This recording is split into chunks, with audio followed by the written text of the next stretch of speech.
Veterans Day is just around the corner, landing on Monday, November 11th this year. The federal holiday is a day dedicated to celebrating all those who have served and protected our country. However, when most Americans think about Veterans Day or of war, we often think of the fighters on the ground and in the sky, the medics tending to the injured, and the chaplains blessing the dead. We seldom think of the war photographers standing behind the camera, each risking their own life to capture the chaotic scenes. But after the dust settled, it's this documentation that future generations will rely on to remember. These men had more challenges probably, or as many challenges as anybody who fought in this war, because they were carrying cameras instead of guns. They actually did have guns, but they seldom used it. And they were really required to be on the front line or close to the front line throughout the war.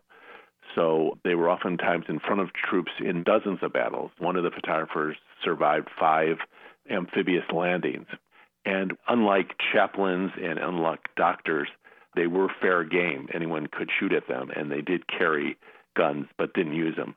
But somehow they survived. And what they left behind really was this really important record for generations to come that have been kind of sitting in the archives and just waiting for people to take a look. You know, obviously when they were in the middle of battle, the last thing they thought about was leaving a record for future generations. They were thinking about food and survival and, making it through the war. That's Richard Cahan, an author and journalist, formerly the primary pictures editor for the Chicago Sun-Times.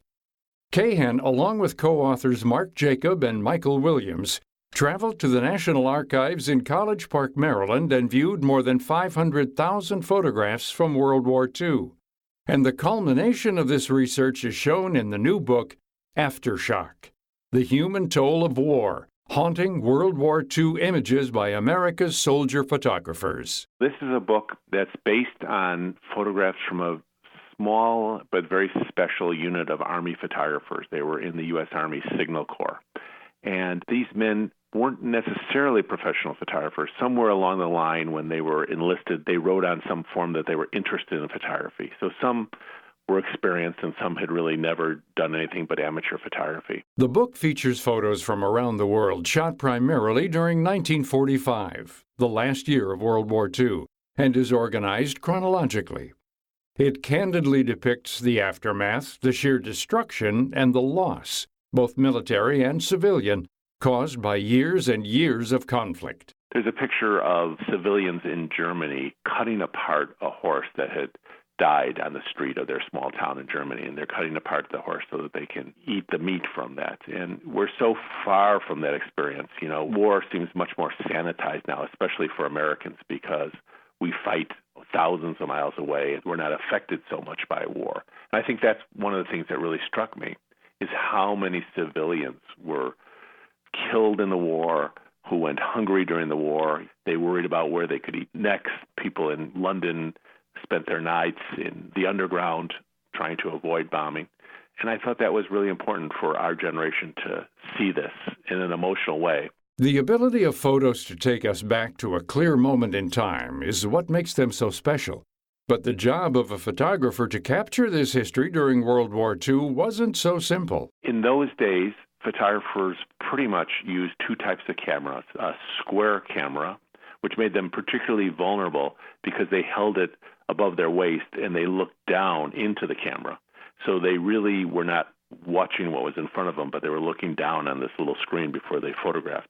And the other one was kind of an old-fashioned press camera, a big press camera, incredibly heavy to carry around through the war. Cahan says that these cameras, while much less complex than the ones sold today, created incredible photos. They produced remarkable negatives, and the negatives were 5 inches wide by 4 inches deep. And we had a chance at the National Archives to make scans right from these negatives. I don't think that's ever been done before.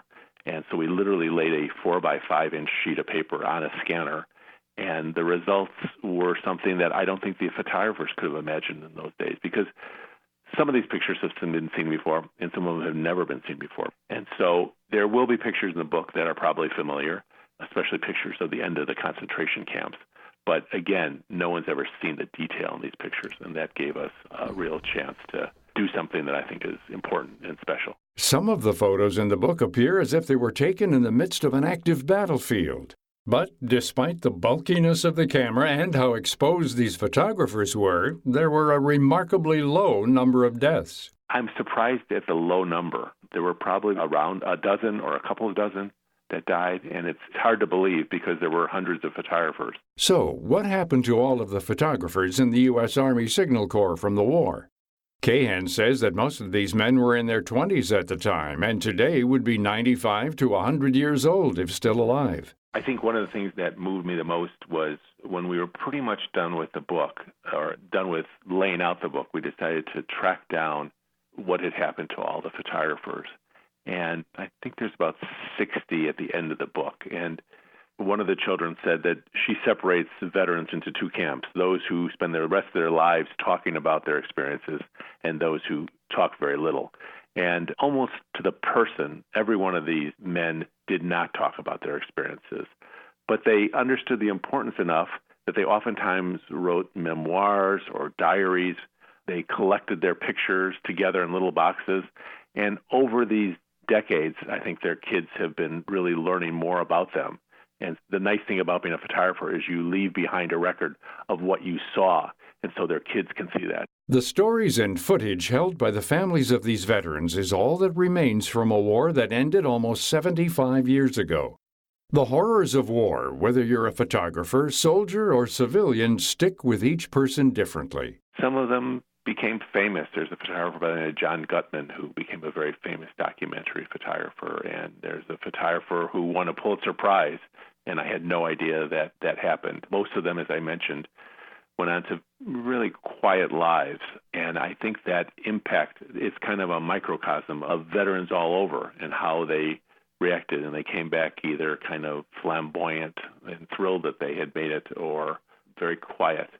But I was moved by how many had left a record behind. Today, the only way to imagine what it would be like is through the memories, mementos, and images from those who served.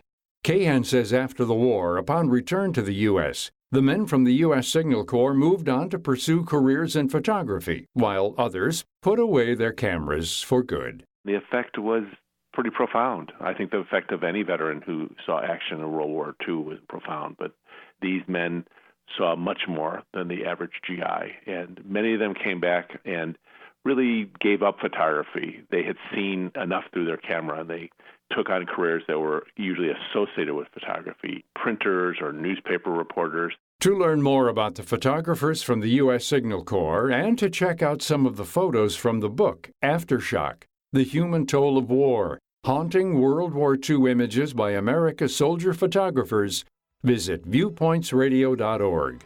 The book will be released online and in bookstores on Monday, November 11th, or is available for pre-order through cityfilespress.com. And for more behind the scenes, follow us on Instagram and Twitter @ViewpointsRadio, and subscribe and listen to our show anytime wherever you listen to podcasts. This segment is written and produced by Amira Zaveri. I'm Gary Price.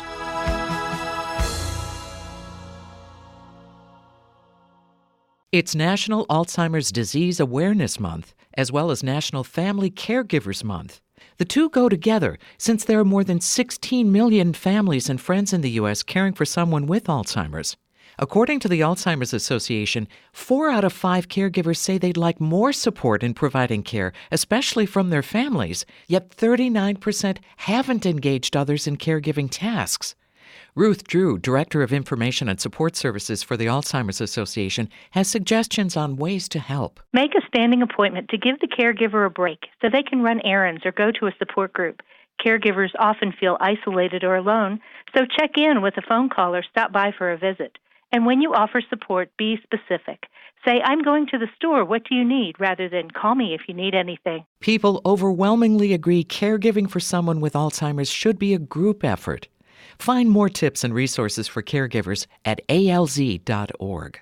Your holiday grocery basket is waiting to be filled. And Aldi is a simpler, faster, and more cost-effective place to shop for groceries this holiday season. According to a new study by Kantar, more than 3/4 of household primary grocery shoppers agree Aldi is simpler to shop compared to other grocery stores. A time test with more than 700 shoppers confirms it. Aldi is at least 20% faster to shop. What's more, 9 out of 10 respondents who shopped at Aldi agree Aldi is more cost-effective than other grocery stores. It's all because every inch of an Aldi store is intentionally designed to provide a more streamlined experience, offering shoppers exactly what they need. And especially during the holidays, that's where fun comes in. Every week, Aldi puts out nearly 100 unique Aldi finds, ranging from luxury jarred candles and cast iron cookware to a range of advent calendars and holiday pet sweaters. During the holidays, shoppers are pressed for time and money, and Aldi has pioneered a model that gives people more of both. Thank you for listening to Viewpoints Radio, a production of Media Tracks Communications. If you enjoyed this broadcast, please support our show by subscribing, sharing it with a friend, and leaving a review on Apple Podcasts.